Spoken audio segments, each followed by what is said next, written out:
This episode is brought to you by Kooth, a free mental health service for anyone across the UK. They offer professional one-on-one support whenever you need it. Sign up is simple and everything in the service is completely free. I've seen firsthand how important it is to have someone to talk to, and that's why this is perfect. I understand there's so many young people who watch this all across the world who need that person to talk to. Even I need that person to talk to on some days. Their latest campaign, Your Move, is all about building mental resilience. It takes time, dedication and patience. Go and get the help you need. Don't be shy of it. You can find out more on how to get involved with Kooth in the description down below. And now, let's get into the episode. Marshall. Yo. We talked on it yesterday. We talked on it a lot. We talked about you. We talked about your story. We talked about everything. Where do you want to start? I don't know, that's your job, isn't it? I have no idea. What matters most to you to start? Where do you want to start? What do you want to speak about? Because I have no idea, bro. from yesterday, I thought like what we went through. This we spoke about so many deep things. There was so many things we touched on the way. Yeah. Where do you want to start? Yeah. What are we touching? From what I learned about you yesterday, I want to start at the most important place, and it's your story alongside your beautiful wife, Faye. Yeah. I want to start right there. Can you take me straight back to the beginning? Because yesterday we touched on in the What Makes You Happy episode, but I want to go straight to the beginning before you know, the horrible C word took her. Yeah, I want to go back to the beginning when you met her. Take me back to them happy times of when you met that woman and you were smiling, made up. You were like, am I punching? Oh, yeah, I was punching big time. Yeah, so I met her in 2019. Pre-COVID? Yeah, just. Like, I think the COVID lockdown came in the March of 2020, and I met her in the December of 2019. So we literally had like 4 months, and then we went into that. But yeah, man, that was, I think back to that time a lot. A wild time. I was working security at the time, private security, and I was doing like the night shifts. And this one night, it's like 3 a.m., and I'm sat watching Netflix on the job, you know, as a good security guard. And my phone pings off, and I've got like 2 likes on 2 pictures from this random girl. And they're quite old pictures. They're quite down the feed. So I was like, okay, all right, see what's going on here. I had a look, and I was like, do you know what? Yeah, she's a bit of me, 100%. She got any mates? Is that what your mate said? No, so a couple of my mates followed her, but I'd find out why later. So I like 2 of her pictures back, trying to, you know, send it back, see what happens. Well, then, what are you feeling in this moment? You're like, ooh, yeah, I'm feeling giddy. The knees are going a little bit. Oh, stanky leg. Yeah. and then she liked 2 back again. So it's kind of like this, like, back and forth. She followed me, I followed her, and then that was it. Just nothing. Glad you never sent that message. Too scared? Yeah, too scared. And then I knew I wanted the DMs to start flowing, but at this time I was a very shy guy. So what I did, I thought, right, she follows me now. Let's try and leverage this and get her to slide in my DMs. So I put up a story, and it was a poll about, like, a random one, like, how tall do you think I am? Oh, my God, you baited it with a poll on Instagram stories. So you're not even wanting people, like, to even guess this right. You're wanting her to guess it wrong so you can pop up. No, because, yeah, if she gets it wrong, it shows her what the right answer is. So I put, like, 6 foot, 6'3", 6'5", 6'8". I'm 6'8". And she guessed 6'5". So then it obviously told her I was 6'8". And a couple hours later, in my DMs, it's a DM from Faye, and she's like, "No way, are you 6'8". And then it just went from there, and we're just talking and obsessed with each other straight away. And actually, turns out our dads went to school together. They were friends. They went on holiday together when they were younger. So you was like third cousins. No. You know what I mean? No, like, yeah, but it's the family thing friends is, are basically family. we lived on 2 estates that was separated by a pair of traffic lights, and we'd lived there for years, and we never met each other. We'd never seen each other. So it was like it was meant to be. Lad, that's so interesting. Your dads were literally best mates, and then Yeah, man. you just met later on in life. Yeah. manifestation. Them Yeah. dads were defo praying, like, I hope our kids get together, like, broing it up, like, I hope our kids get together. They're the best in the world. Yeah, man. And, you know, the reason I started at that point is because it's so easy to fall into the trap of, you know, thinking about the sad times, and they've got every equal right, but yeah, man. I wanted you to remember that happy time, bro. No, that's nice. I appreciate that, because I do that a lot, because obviously the most recent memories I have are painful, but there are 5 years of beautiful memories. Beautiful. But I try my best, but sometimes it's the traumatic thing sticks with you the most. So people understand what we're going on about if they don't know about your journey. Give them an inkling of what we are talking about and why we're talking about the positive memories of Faye and how it was beautiful you two meeting and talking about the start of that relationship. Yeah, Faye died from a rare type of cancer called sarcoma in December 2024, just 3 days before Christmas. She was diagnosed about a year and a bit just before. It started with a lump in her thigh. She went to the doctors because she was worried about it, and they basically said, don't worry, you're too young. It's nothing to worry about. And over the next sort of 2-3 months, it went from the size of a 20p coin to like 12 centimetres, like protruding out of her thigh. Out of your thigh, that's massive. Yeah, just on the inside. Have you uploaded a picture of this? Yes. I feel like I've seen there is. I feel like I've seen you and Faye in a mirror. Yeah. And she had it surgically removed, radiotherapy, in 2023. And then she was given like a 3-month break. Like, listen, you're going to be fine now. In 3 months, come back, we'll do another check. So we were like, right, we're through the hard part. So that process, what is it like before we move further? The traumatic experience. What is that process like of like finding out you've got the doctor saying you're fine, but then going back to like, oh my God, we've got cancer. Yeah. It's really weird. It's like the whole world just stops when you hear it. It sounds so cliche, but it is true, because it's such a scary word. But you know, at first we're angry because we've lost 3 months of treatment time because the GP's told her, you know, don't worry about it. So at first we're really angry with that. In time we come to accept it, but it kind of freezes your whole world and it makes you think about everything, and it's scary. It's really scary, especially when it's someone you love. And this woman was my absolute everything. So I just remember being like, what the fuck do I do now? Yeah. So she had it removed. And I remember that day, that was the first sort of like thing. She hadn't had any radiotherapy or chemotherapy yet. And I remember like giving her a hug, giving her a kiss before they like took her away. And then everyone like went home because it was going to be an all-day thing, but I couldn't. And I stood outside the hospital on my own for hours because I didn't want to leave her. And I just remember I was just there, I was just panicking and I was worrying and things like that. But the surgery went well. They removed it. And then they said they needed to give her some radiotherapy on the area around it just to make sure it's not touched any other cells and it's going to grow or anything like that. So that was going into Christmas. That was really tough, the radiotherapy. Everyone thinks, obviously, chemotherapy is like the worst. It is, but radiotherapy is still taxing on the body and mentally. So then, we're told 3 months, come back, should be fine. We got rid of it all. So we're like, we've been through the hardest part. We've been through hell. We're this is seeing it. light. Yeah, this is it. We're going to close this chapter, move on. And do you know what? We've been dating for 5 years this year. Let's have a kid. Let's do it. Let's start a family. We just moved out together, got our first home.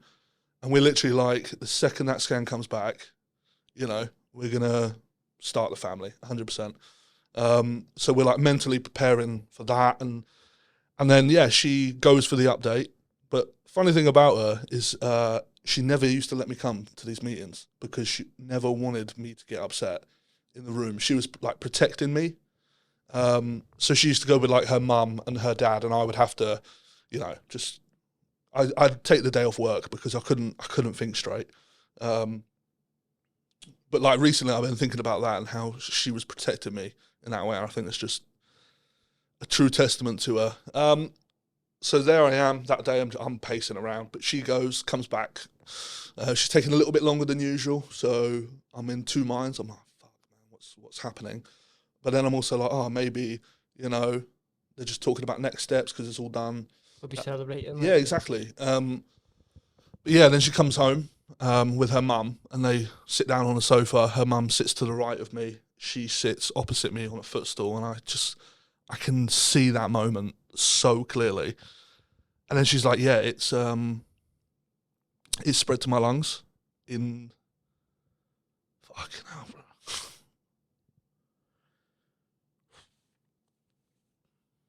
I don't know why, man, that bit. Fucking hell. Take your time, brother.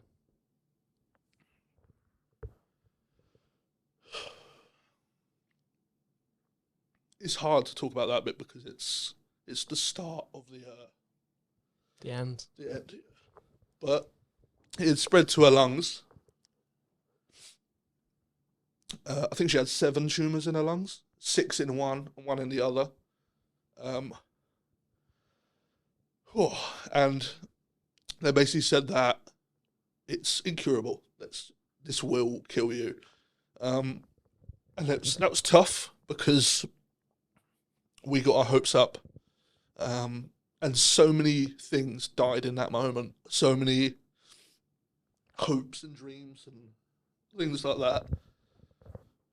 So that was it's weird. I can picture that moment so well, where things were in the room. But then at the same time, when she was talking to me, there was nothing else. It was just her, and I can see her, and the background disappears. Her mum's not there, and I'm just so locked in that moment. But yeah, that was the start of the end, and they told her 18 months from that moment, and she lived 10 from that moment because it just got worse and worse and worse. Did you see her through them months get worse? Oh yeah. Do you know what?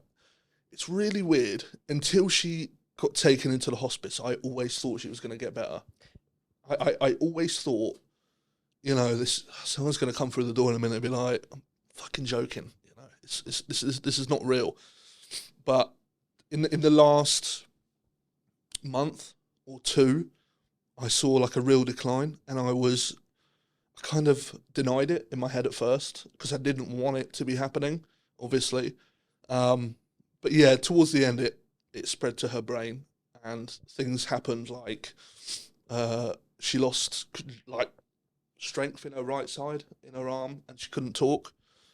Then she had to go for surgery, but it's weird. She went for like open brain surgery to remove a tumour, and an hour later, she's up texting me like, yo, can you bring me some crisps and some Tang Fastics? I'm like, what the fuck? That just says how brilliant Faye is. I remember I was so proud of her that day. I was like, fucking hell. I'd be milking it if that was me. But no, she's up and she's doing stuff. But yeah, I'd say that was the start of the decline. And then a lot of things start happening. Seizures at home when it's just us two home alone. I remember when they first said it spread to her brain and that there's possible chance she might have seizures. That night when she'd gone to bed, I got on YouTube and I was watching videos like how to help someone, if they have a seizure, because I wanted to be ready. But it was, even when it happened, I was ready, but you just don't, until you see it, it's so alien. And I remember just being there, and for some reason she was having the seizure, and I was holding her hand. And I just started talking to her because I thought, I don't know, maybe she can hear me, I don't know. But I remember saying to her, like, do you want me to call an ambulance? And I was talking to her, and with her other hand that wasn't holding, she was like seizuring, but she was like, no. And then I was like, do you want me to call your mum? And she's like, yes. So like, I'm like talking to her midway through it, but it was like the scariest moment. But I think when someone you love, like when you see someone you love in pain, all you want to do is help, and sometimes you can't. Sometimes you're helpless. Oh, it's to be helpless like, in the face of a loved one's pain is genuinely, I think, the worst thing ever. I can't imagine something worse. I struggled with this yesterday because what you have been through and what you are still going through, it's simply so hard to comprehend in someone else's brain that hasn't even touched on something like that. Of course. Yeah. It's a lot to I don't even know how. Like, are you okay? No, but I will be. I think, and I'm on my way. I'm more okay than I was 10 months ago, but I will be okay, 100%. Why will you will be? Because I've got to be. I've got no choice. I've got to carry on, and I've got to do whatever I can to be okay and to look after Faye's family and to live my life, because that girl would have done fucking anything to live one more day, or to beat this disease. She would have given anything. So who am I to live a life where I take it for granted and I'm moping and I'm down when she would have done anything? So I feel like I owe her that, to live a good life, and I know that's what she wanted. You're living the life of two. 100%. Yeah, you talked about having children and everything, and Yeah, it was tough. It was almost like, it's like we grieved a child that we never had, almost, afterwards. And that really upset Faye. That was one of two things that really, really got to her. The fact that she would never be a mum. She would have been a great mum. She was very caring. But that was a very tough moment. Yeah. I don't know if this is something you'd ever want to share, but on the head of like the last moment you got with her, of like, like, you know, you come towards the end of that process, and you know you went on a lot of experiences, didn't you? In Liverpool, you went out, you went, you know, to clubs. You just tried to cram in so much in that time frame. Do you? It's hard because I want to bring back like you to your positive moments with Faye, yeah, of course. You know, not her leaving. And Yeah. I want. Can you talk to us about some moments of you experiencing life together and you doing new things together? And yeah, one of the most favourite moments. The favourite moment has to be the wedding. The wedding. Take me through it. Oh, bro! So we found out in. See, look, now I'm talking about the happy things. It's like a spark in my eyes, bro, honestly. That's where, look, the days of Faye losing her life, and that will always be there. Faye, from how you've described it to me, is beautiful and positive and outrageous, and it's not hard from them days, but Faye's a shining light. 100. If she wasn't a nice person, if she was a bit of a, I don't know, then I don't think it would hurt as much. But the reason it hurts so much is because that the way we got on, like, I always went my whole life and felt like nobody ever understood me. But then I met her, and she was just fluent in me, and she got me, and I got her, and we really built each other. I helped build her into an amazing woman, and she definitely helped build me into a decent man. And yeah, that's why it hurts so much, because it was so amazing. But I do try and think, you know, don't be sad it's over, be glad it happened. And I do try to think about these happy moments. But yeah, the wedding. Tell me about it, brother. I want to know. Man. I want to know that feeling. Well, so when we found out it was terminal, I knew straight away. So I was going to propose to her that year anyway, in 2024, in December, because that would have been 5 years of dating.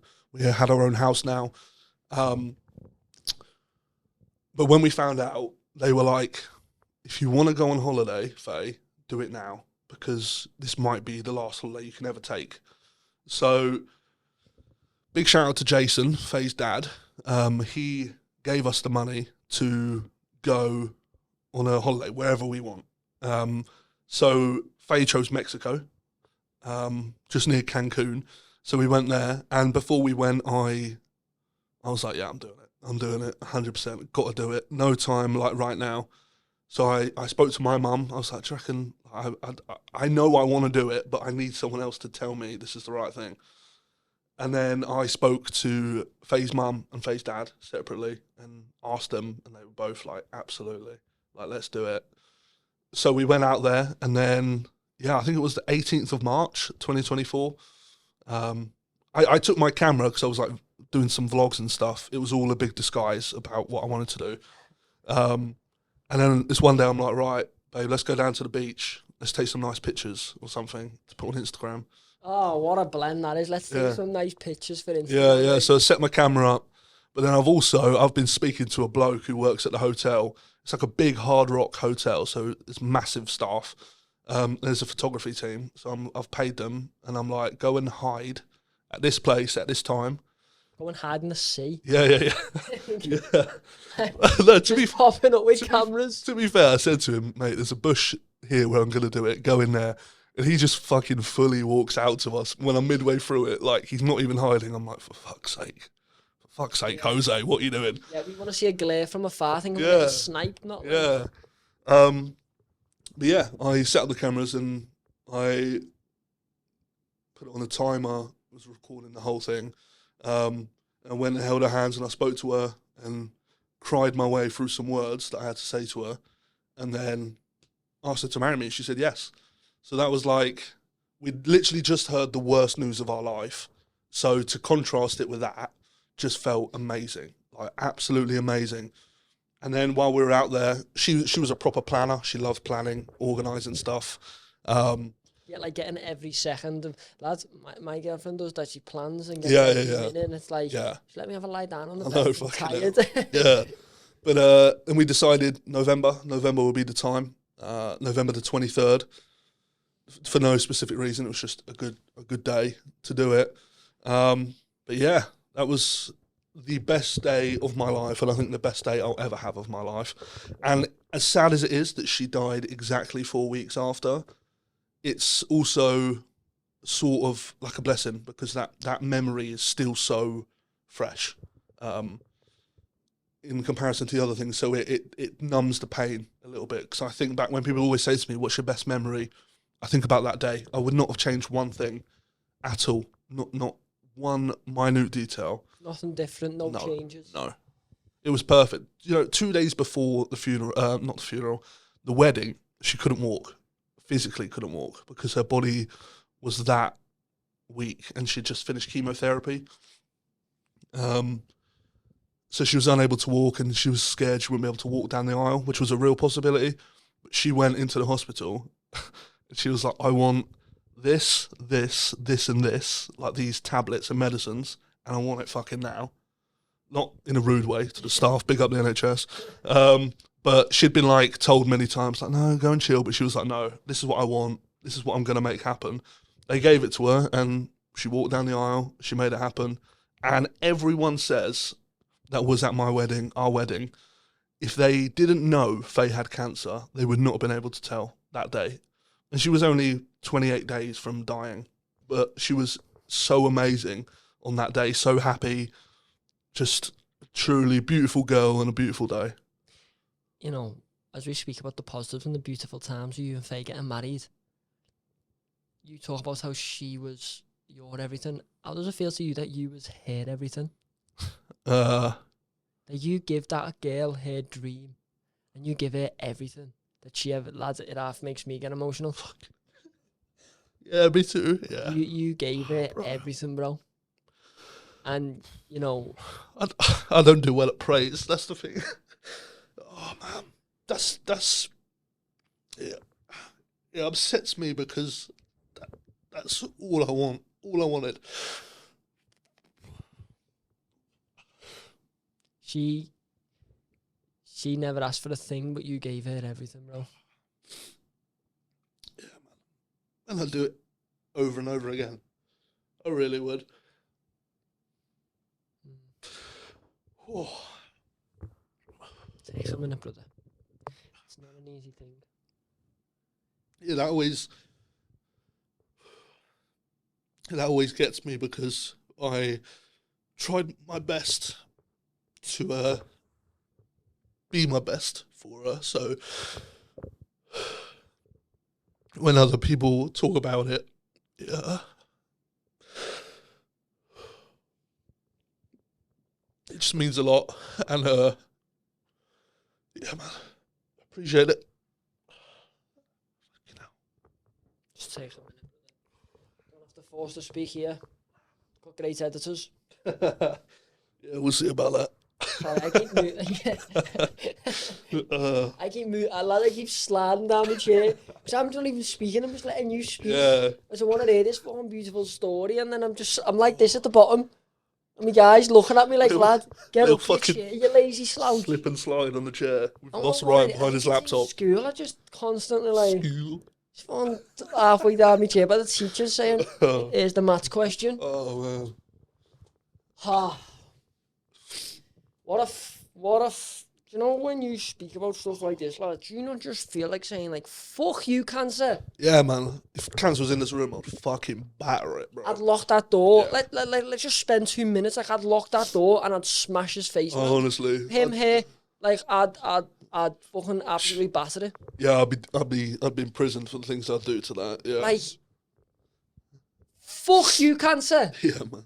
Fuck you. Yeah. Absolute knobhead. Twat. Yeah, like, that hatred in your body, it's a fine line. Because you've got to be careful with hatred. 100%. Because it can flip and it can go into a deeper black hole. Yeah. I was speaking to you about it yesterday, like, have you got hate in your body? Yeah. And the answer was like, yeah, I'm no kind of bad. Like, I did.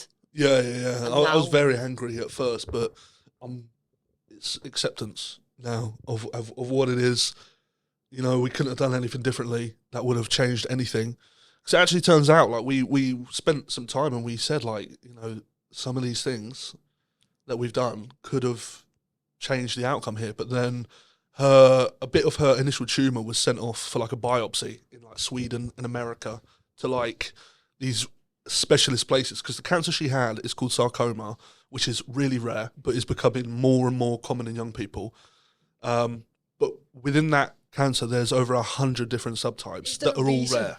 It's becoming more common in young people. Is there a reason for that? I don't know. I don't know, and I think they're trying to find out what are the causes. But there's over 100 different subtypes. It can either be, you know, in your soft tissue or in your bone. Hers was in her soft tissue. But her type was so rare that they couldn't even tell her what it was. Because it's that new on the block It was, yeah, she had that freshly dropped version. And honestly, like, so they sent it off. They sent off a bit of it to find out and do some research to hopefully help her, or if not, help people further down the line. And yeah, they basically came back and they said, oh, you know, we've got our findings and things, but something else we've also noticed is that Faye is missing a DNA strand, like one simple strand. You know, you've got like the shape with the line. She's missing just one part. That's just from birth, natural. Yeah, and it's not genetic. She's just missing it, and that one piece of DNA that she's missing is the DNA piece that fights cancer, and that would keep cancer at bay. So if she had that, her body would have just fucked it off straight away. Yeah. So they said it's a defect or an unfortunate side effect of being human. That's all it was. So no matter what we did, and that was reassuring, because no matter what we did, if the GP had have told us straight away, you know, it wouldn't have made a difference. It would have always spread and been aggressive. So that kind of helped with the hatred. I feel like it's a great time to talk about you just becoming an ambassador for yeah, man. I'd just say it's Sarcoma UK. Yeah. They've asked me to become an ambassador. They've called it a celebrity ambassador. Just saying. We'll link it down below too. Talk to me a little bit on it in terms of the foundation. Are they basically pushing the research? Are they trying to find new things? Yeah, they're the only, I think, UK charity that focuses on all types of sarcoma. And like I said, there's over 100 different types. There's osteosarcoma, I think it's Ewing sarcoma. There are so many. And unfortunately, we weren't in a place where we were able to help Faye. But I believe that we can help the Fays of the future. And people that are gonna be diagnosed with this because it's going to happen. I can't cure the disease, me being an ambassador, but if I can help, I will. You can get awareness about it, and at least, like, you know, it could be an extra year with that person you love, which makes a massive difference. Exactly. But yeah, there's some really exciting things. I just did a fundraiser, which we can go on to, but we've sort of decided that I'm going to do a big fundraiser once a year, and I'm going to up the ante every time. It's going to be something crazy. Oh, you're going to up the ante from the last one? Jesus, oh my, talking about the first one, 100k for Faye. Yeah, it was 100k for Faye. Did you come up with the name, by the way? 100k for Faye? Yeah, mad creative I am, mate. It was 100,000 steps in a day, live streamed on YouTube and TikTok to raise money. In total, with Gift Aid, in the fundraiser, we raised £97,000, which was, amazing. Way more than I thought. I wanted to do 10 grand by the end of the stream. Before we'd even started the walk, it was on 34 grand. And then the rest came afterwards. But yeah, that was a tough one. 100,000 steps. 100,000 steps is crazy. And, you know, I'm not skinny, fit lad either. So, like... Don't know about that, because yesterday, like, you flew up Scouse Mountain, More Famu. Yeah. I went, where's Marshall? Look back, look up, he's at the top of the mountain. Yeah, I was having a vape up the top of the mountain. Hurry up. It's funny because there's a bit in the What Makes You Happy where he farts. Yeah, and it's hilarious because that fart went downhill, downwind, and started a fire in the car park. Yeah, because I was downhill myself, so like I said, like, let out your roar, and I farted, and then I walked downhill a bit because I was laughing, and then I got hit in the face. He also had a weird nature, which made when you go up Mole Family, you'll see a massive crack in the walk. Yeah. That's his water fountain of wee. I pissed in the crack. Yeah. We had such a laugh yesterday, didn't we? Yeah. So funny, like, the amount of stupid shit. I cannot wait to see that video. Pressure. Yeah, bro. The edit matters. I just end up looking all the raw footage, you know. I'm scared to edit that shit. So good. It was so good, man. Next challenge, if you got any ideas, can you let a few out? What are you thinking? Well, I've had some training now, but I was thinking a mountain. Shit, what about the peaks? Proper mountain. What about the peaks? I don't know, though. I don't think I've got the minerals for that. Like 3 peaks in 24 hours. I don't know if I can. You saw me moaning up. I did Google it. It's a hill in Wales. You saw me fucking moaning, shaking like a shitting dog. I hated it, bro. But it was so funny, and I still got up there. No. But to do something like, what is it, Scarfell Pike, Ben Nevis, Snowdon? Wait, the way you just said I Googled it, and it is a hill. Yeah. That kills me. I Googled it this morning because I wanted to be like, fucking mountain explorer, you know, the next, what's the guy? Hillary? Went up Everest. Dying, dying. Yeah, man. And I was like, man, I've fucking done a mountain. What's the elevation on this bad boy? I want to put it on my CV, LinkedIn, the lot. And it's like, what is it, Mo Farah, something, yeah. Old Farah. Well, I Googled it, and it was like a hill in Wales. I was like, fuck it, hell. I don't know about this. I don't think it's a hill. Like, I think it's a little bit of a mountain. Okay. It's like the start to get to the car park for Snowdon. Yeah, exactly. Oh my God, bro. Do you know, through the journey in the past, let's say, 10 months? Yeah. The past 10 months, you've been documenting your life, and you've been videoing experiences, and you've been meeting friends. Yeah, and making friends. Hashtag. I met Hashtag last week. Window Kid. Greg's a great guy. So, talk to me about that, lad, because, you know, the universe almost does things does everything for a reason. Yeah. And for you to meet these people at a certain time in your life, it's like, you know, I've seen some of the videos, you're laughing, you're crying, man. You're having fun, you're experiencing the world. Yeah, man. That's do you know what it is? I feel like I'm living in a constant state of just like bittersweet moments because I'm doing amazing things this year, and I can walk you through my year, and it's been amazing. But it's also bittersweet because they're all things I'd love to go home after and sit down and tell Faye everything, or FaceTime her when I'm there, or send her a text like, you will not believe what Greg has just fucking done. Like all these moments, but I can't. So it's tough, but it is what it is. Nothing's going to change that. So I have to just enjoy it. And I'll tell Faye all about it whenever. When I see her, whenever. When we're reunited, me, her and Dora, our dog, I'll tell her all about it then. I want to live a life that I'm proud to tell her about if I see her again. That's what scares me, to be honest. And I was gonna leave it to the end, but I wanted to mention it. Like, you, Me. I want you to be okay, because it's okay saying you're okay when you're in a room and there's four of us. But like when you go home and you're in your bed and you've got your own thoughts to your thoughts, that's really when you need to be. It's a crazy time. Not perfect, no, but you need, like, you know, what you went through. Like, I feel like the story and everything. It's like people might go, oh, yeah, he's speaking about it and he's telling and he's fine, but I know when people are on their own. Oh, it's different. It's so different. You know, I share the things I want people to see, and there are things that happened, you know, in Faye's stories that are massive that the world doesn't know about. That's because I don't want them to know about it. But I think that's so important, you know, with me, with you, with the two lads in this room, with everyone, that it's, you know, when you go home and no one's about and no one can see you, you need to be okay then. I think that's so important. Like, I think I said to you yesterday, you said, are you happy? And I said, no, but I don't know if I'm sad, because I laugh when I'm around friends, like I am today. But when I go home to my own house and I'm alone, I'm just in my head so much. And I think I get a sense that you're the same after things we spoke about yesterday. But I will be okay. So my mental health has always been something I've really, really struggled with, like since I was about 15. And me and Faye actually had a conversation about my mental health post her death, because we knew she was going to die. So we had to have some really difficult conversations. But they're important. And I'm glad we did them now, because I know where she stands on things. Like, she spoke so much to me, and she tried to speak to me so much about me moving on and finding someone else.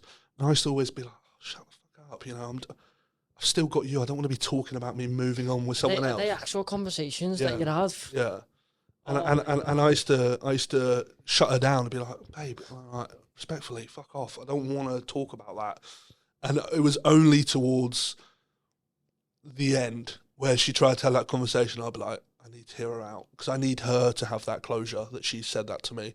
And like, yeah, she was like, I want you to move on and I'll be so proud of you. But there's also videos that she recorded for me, like hundreds and hundreds and hundreds of videos of her on her way to chemotherapy, or her just sat around, or different topics, or videos for my birthday that, you know, she did a last video to me, and in that one she's like, if you move on, I'll be so proud of you and I'll always be watching. And I used a few clips of it in my promo video for the fundraiser. But I didn't know about them videos while she was still alive. And, you know, 7 days before she died, we were in Manchester for our 5-year anniversary. And she said to me, I've written you this Christmas card. I'm going to read it to you now. But I want you to know that if I don't make it to Christmas, I've recorded loads of videos for you. And they are on my phone in a folder. So if I don't make it, go and watch it. And I remember the night she died, I left the hospice. I drove home. And I got into bed and I had all her belongings with me. And I went on her phone. And I went in the folder because I just needed to hear her voice. And there was fucking hundreds and hundreds of videos. For me, like, I clicked on one and it starts with, oi, you're not allowed to fucking watch this until your birthday. And I was just like, wow, she has thought about everything. Like, she's looked after me so well, even when she's not around anymore. And that's just like, what a fucking woman. Yeah, I fucking picked well, and I was very lucky. I just don't know how to the way we're speaking about Faye, it feels like we can just go and see her. Yeah, I wish. You know what I mean? Lads, I'm breaking up here and this is getting me like a fucking in an headlock. The way we're speaking about it is like, I just want to go and see her. Same. Yeah, me too, man. You know what I mean? Yeah. But I don't know how I got into that tangent. Oh yeah, I was saying one of the conversations we had to have that was a difficult one, which she brought up, was about mental health and like, what am I gonna do after? And she basically had to say to me, like, you can't fucking take your own life after this, Marshall. And the second she said that to me, I remember I just broke down, cried. I was like, fuck. This girl fucking knows me so well, because I'd already thought about it. Because, you know, how the fuck was I supposed to live without my fucking heart? You know what I mean? But we had to have that conversation, and I made a promise to her on my sofa in her house. I will not do that, because who am I to, like I said before, end a life when she would have done anything for hers to carry on? So I will never do that, and that is thanks to Faye. And I will live fucking life, and I will be okay when I'm alone. In them dark moments, I will be fine, because I made a promise, and I don't fucking break a promise. Fucking heavy. Heavy shit, lad. Sometimes things just don't even need to be said, it just needs to be sat in. Yeah, man. I think I'm speaking for the whole entire world who support you and watch you, and I want to say a massive thank you to Faye. Yeah, me too, man. I want to say a massive, I am so fucking happy. Yeah. Faye happened. Yeah, me too. I don't know who I would be if I had never met that woman. I was a shy, insecure boy when I met her. And, you know, now I am a man, and I have confidence in myself, in other things. I have love for things and for myself, and that is all because she taught me how. And I will forever be grateful for that woman. I'll think about it every day. I think about her every day. The thought of Faye never collects dust in my mind, ever. And she will carry me onward. And do you know what? She plays a majority shareholder in the creation of Big Papi. She does. So that's why I go with it as well, the name and the persona, because, I mean, it's a thing now, but it was our creation together. So she'll always have a part. Is there still video you haven't watched in the collection? Yeah. Yeah, there's some that are like 2 hours long, and I'm like, fucking hell, I ain't watching all that. 2 hours long. No, I will, but I like check in, and like there's so many different ones, and I'm like, oh, that's why I couldn't find that fucking monster in the fridge that day. Yeah, she's fucking drinking it in the car, the fucker.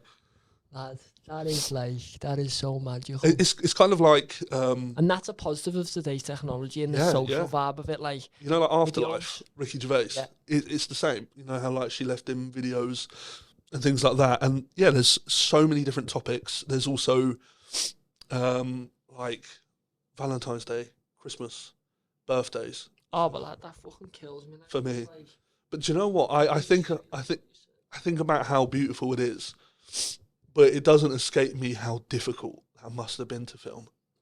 Like, to set up that camera, to sit there and say it and know, you know, I was her everything. And to film a video for your husband, knowing that he's only ever going to see this if you die, I can't imagine the pain, but it's so clear, like the strength. And I think that's just like a reoccurring thing. Every time I talk about her, it's just the fucking strength she showed. And that's the thing, man. I'm so proud. I'm so proud that I had that woman in my life and that she cared enough about me to, you know, have me back. It's, yeah, one of the proudest thing ever in my life. And I don't think anything will ever top it. But climbing up Mole Famu was pretty close. Mo Farah. Yeah, Mo Farah. Mo Farah. Like, Mo Farah's going to watch this and be like, what, you two gentlemen climbed up me? Like, it doesn't work like that. Bro, I as a host or whatever you call me, a podcast or whatever, Yeah. I don't know where to go from that. Yeah. Because that's such a beautiful thing, and like Yeah. that's like Faye is everything. Yeah. That's the thing. Every now and then I get people say like, is he really still talking about it? Like it's been 10 months. And I'm like, mate. All lad, whoever says that, get locked that door. Get in the The thing is, I don't mind. It's fine. People have a right to an opinion, but I will always talk about Faye. I will always talk about Faye. Always. And for just a thing, I can just get over it and just like move on and completely put it aside. You're mental, and you've never been through something like that. It's this sort of journey for grief, for me and for anyone at home who is experiencing grief, things like that. Just take your time, honestly. Do it how you deem fit, and you'll figure it out. We talked about grief yesterday because in terms of being relatable, everyone experiences grief. This is what Marshall's words. Yeah. But grief, it comes in different shapes and sizes. It does. It's like a fingerprint, man. Everyone, unfortunately, experiences grief. If you haven't yet, I'm sad to say it, but it's coming. Every night you go to sleep, it gets closer. And whether that's your partner, your mum, your dad, your dog, your hamster, your friend, I don't know. But it's a part of life. It's a harsh reality. You It really that is. And my head just clicked and went, fucking hell, Marshall. Yeah, man. Put me on a wavelength here. It really is. But it's, like I say, it's unique. Some people like to be alone in grief. Some people like to be surrounded by people. Some people like to talk about it. Some people like to just crack on. It's different for everyone, and I cannot tell you how to grieve, and you cannot tell me. It's what works for you, and it's whatever you find comfort in. That's it. I hope you have the fucking best life in the world. Me too. And bro. I know. I believe, I don't know what I believe in terms of like spiritual stuff and that. Yeah. But I know Faye is like about Yeah. in you spiritually, energy wise. Even yesterday, lad, like when we were having conversations, I know it's the weather's windy and I know it's all mad weather conditions. Yeah, yeah. Like there was just like mad gusts of wind and that, and I was just like thinking in my head, she's just listening. She's Yeah. hovering over. Well, you remember we literally got to the top of the hill, and literally the second I got to the top and I completed this journey, my hat just goes yeah, like straight flying. off. And it'd been windy the whole time, and that fucker was cemented on. Yeah, with all the sweat and grease and yeah. everything, it was cemented on Grim. top of mountain. Yeah, it Straight just off. goes off, and I literally said to you, I was like, "Yeah, that's Faye, mate. That's Faye, 100%." I appreciate you being so vulnerable and honest around myself and the team Yeah, because it's not easy. I forgot the team were here. Shit, feeling secure now. Delete. Cut. Face the wall. Is there anything you want to end on? Is there anything you want to say? Not overly, but I've enjoyed this little trip to Liverpool. It's been good, mate. It's been like a breath of fresh air. Is there anything you want to end on? Anything you want to talk about? How's your mental health at the moment? Good. I'll end on this solid shit, man. I think sometimes we get caught in today's systems of social media and having to be the best or get a promotion or get so many likes and comments. But realistically, still gang. Still can. Realistically, to anyone watching this, hearing this, it's like we're not fucking perfect. I wake up, have shits, I brush my teeth, butter my toast, I do all that type of shit. Everyone does that type of shit. The world's slowly putting itself in a cage of perfectionism and having to have the best things in life, but we were put on here to experience and live and love and care for those who we're next to and build relationships, not buy the best car or spend £1 million on a house. You know, they are great and that does give you the dopamine rush of success and achievement. But life is about living. And today's lesson in today's podcast, what's taught me is you never know when that living stops. So, you know, make the fucking most of it. Yeah, man. Just like Marshall and Faye did, make the most of that living. You could have had no pot to piss in. Yeah. You would have made the most of it. Oh, yeah. Well, it's not about what you have, it's about what you do. What's the thing? It's like, what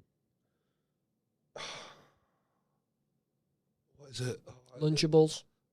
Lunchables. What the fuck are you on about? Came at the top of my head. No, it's like It's not about the years in your life. It's about the life in your years. What?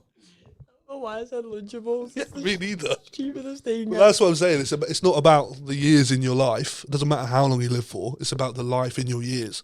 The years that you do have is about what you do. Yeah, it's not, and that's what I mean about today's video. Like, I fall into that fucking trap sometimes. We all do. Like, Fine. It's a good trap. I know, like living to work. Like, I love my work. I get to do this as a job. I'm so fucking grateful. Yeah, me too. But then sometimes I'm like, I know my mum and dad are going to pass one day. Yeah, man. I know, you know, my partner one day is going to pass. Yeah. But it's like, you just get caught in this fucking stupid system trap. Yeah, the thing is, though, it's difficult because I've experienced a loss, like a life-changing loss. But still, some days, my mum, bless her, love you, mum. But some days she's doing something, I'm like, fuck off, man. But you think that, come on, you know that these people are going to pass one day, but it's an impossible thing to appreciate everyone and everything at all times. Human. But if you can be 5% more present and have a better understanding, you'll thank yourself. Because I have no regrets now about Faye. Like I don't think like, I wish I told her I loved her more. I wish I spent more time. The second I found out, I stopped going to the gym because I was spending 2 hours 5 times a week at the gym. I stopped playing my PlayStation in the evening and I just spent time with her and spoke to her and held her, and I got my priorities in order, told her I loved her every fucking 35 seconds. She used to be like, shut the fuck up. But I don't have any regrets at all. None. Which is an absolute blessing. Because, you know, like the Jota, he died like tragically in a car crash. You know, that family thought he was coming home. So for me to know it was coming, tough, but also a blessing. You have to prepare. Yeah, man. A lot of people don't get that privilege. Where can they find you? Where can the people find you? Fucking online. I'm everywhere. Big Papi. No, so, yeah, not all my content is me crying and being upset. I do like to have fun and travel. He also does content about him having shite. On the toilet. I've got a lot of euphemisms for having a shit, yes. But yeah, my name's Marshall Exler, or I'm known as Big Papi. That's a story for another time where that name came from. But yeah, that's me. Marshall Exler, thank you so much for coming on. Thank you, Stillryan, Sparkling Ryan, whatever you prefer.